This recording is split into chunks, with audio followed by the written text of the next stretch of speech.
Hey guys, Nick with PhoneArena here, and this is our OnePlus X review.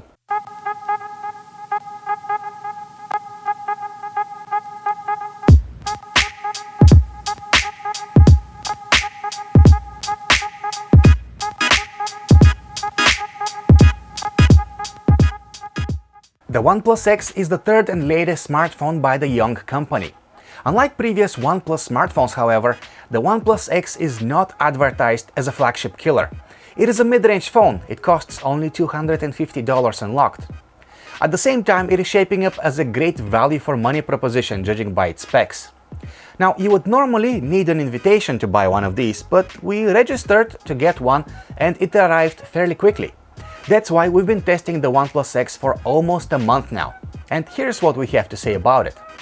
Guys, this is the best looking OnePlus smartphone so far. Seriously, this phone looks like something costing much more than $250. The back and front of the OnePlus X are made of glass and a metal frame holds it all together. In the hand, the phone feels sturdy and reliable. Too bad that fingerprints easily stick to its glass surface, but if that's a concern, just put a case on it. You get this translucent case out of the box, which is pretty nice. Since the OnePlus X is already exceptionally thin, having a case on it does not make it bulky. What we don't quite like about the OnePlus X are its buttons. Below the screen we have three capacitive buttons for navigation, which work fine but have no backlight. The power and volume buttons are easy to reach, but have little resistance and are not exposed well. But this slider on the left side is kind of neat. It lets us easily switch between normal mode, priority notifications and do not disturb mode without even having to turn on the display. Here at the top of the OnePlus X is placed the 3.5mm headphone jack along with a secondary microphone, and at the bottom you'll find the micro USB port, a single loudspeaker and the main microphone. The screen on the OnePlus X is 5 inches big and has a resolution of 1080 by 1920 pixels. For a mid-range phone, there is not much more we can ask for. The display produces clear, detailed images and text, but on the downside, the screen displays inaccurate colors with too much saturation.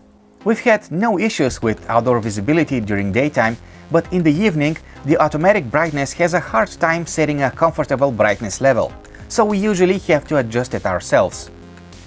The software on the OnePlus X looks a lot like stock Android and uses the default Android applications. But this is actually a customized version of Android. It is called OxygenOS and it is based on Android 5.1.1. The best thing about this software is that it's very lightweight and responsive, with no useless gimmicks slowing it down. One of the biggest changes is this screen here called Shelf. Basically, it shows the weather, your frequently used applications and the people you contact the most. If you don't like it, you can turn it off. Many of the changes made by OnePlus are practical and make a lot of sense.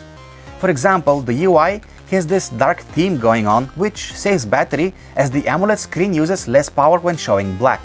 You have the freedom to move the toggle buttons in the pull-down menu and to arrange them to your liking. Also, you have control over the permissions of every application that is installed, which is a feature that power users will quite like. It is nice that we can switch between having on-screen and physical navigation buttons. And if we want to, we can change the location of the back key. It can be on the right or on the left side. Gestures have been added to the UI as well. For example, you get double tap to wake. Also, when the phone is in standby, you can launch the camera by drawing a circle on the screen. Drawing a V enables the flashlight. Unfortunately, these gestures could be more reliable. They seem to work about 4 out of 5 times in our experience. If you enable the ambient display from the settings menu, your screen will turn on when you receive a notification, which makes it much less likely to miss it. And this is the proximity wake feature. When it is enabled, it displays your notifications if you bring your hand close to the screen. Now, as we already said, the OnePlus X is a very fast and responsive smartphone, which is no surprise since the user interface is very lightweight. The chip inside it, a Snapdragon 801, is combined with 3GB of RAM, so it seems like performance shouldn't be an issue here. But it is an issue when it comes to gaming. Of course, lightweight games run perfectly fine, but if you run something a bit more sophisticated in terms of graphics, you get some noticeable choppiness. Even games that should run fine are playable but choppy. That's quite disappointing since the Snapdragon 801 is not a weak processor by any means, even though it is over 1 year old. The OnePlus X has a 13-megapixel camera with face detection, autofocus and an LED flash. At this price point, there is not much more we can ask for. Probably the best thing about the camera is its speed. It launches almost instantly and there's barely any shutter lag when taking regular photos.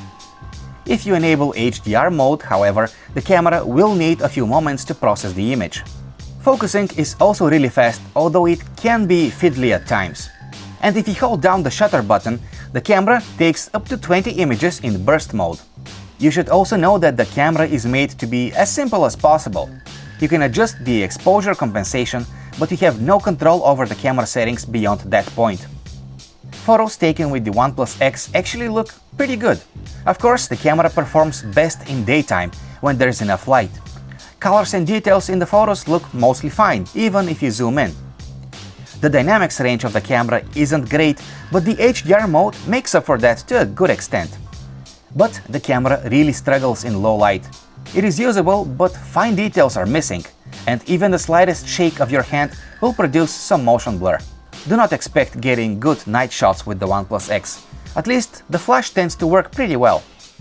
Videos are captured at 1080p resolution and 30 frames per second. Their quality is average at best. They are usable but shaky, with poor sound and with focus that's pretty slow to react. In low light, there's a lot of motion blur in the video. To see your photos and videos on the OnePlus X, you may use the Google Photos application, which comes preloaded. It is also what you may use to back up your photos or to edit them to make them look the way you want. Google Music is the default music player of choice, and you also get an FM radio. But speaking of music and sound, the built-in speaker on the OnePlus X isn't all that great. It is loud, but the quality is average at best, and there's audible distortion when you turn the volume to the max. During phone calls, the earpiece doesn't sound great either, especially if you're in a noisy environment. The battery inside the OnePlus X has a capacity of about 2500 mAh. Long story short, you should not expect miracles out of it. With normal use, we had to charge the OnePlus X every single night. Although you should be able to stretch the phone's battery life if you disable things like data connectivity, location services, and synchronization. In conclusion, the OnePlus X is a decent smartphone. It is a good pick if $250 are all that you have to spend. We are quite impressed that a phone that looks so good and has this kind of specs can cost so little. But don't set your expectations way too high, because the OnePlus X has its weak spots. For example, while the user interface is fast and responsive, the gaming performance of the phone is not. And while the camera takes pretty good daytime photos, its low-light performance kind of disappointed us. We were also expecting to get better battery life out of the OnePlus X. But again, let us not forget that we are dealing with a $250 phone, and we'd say that we got our money's worth.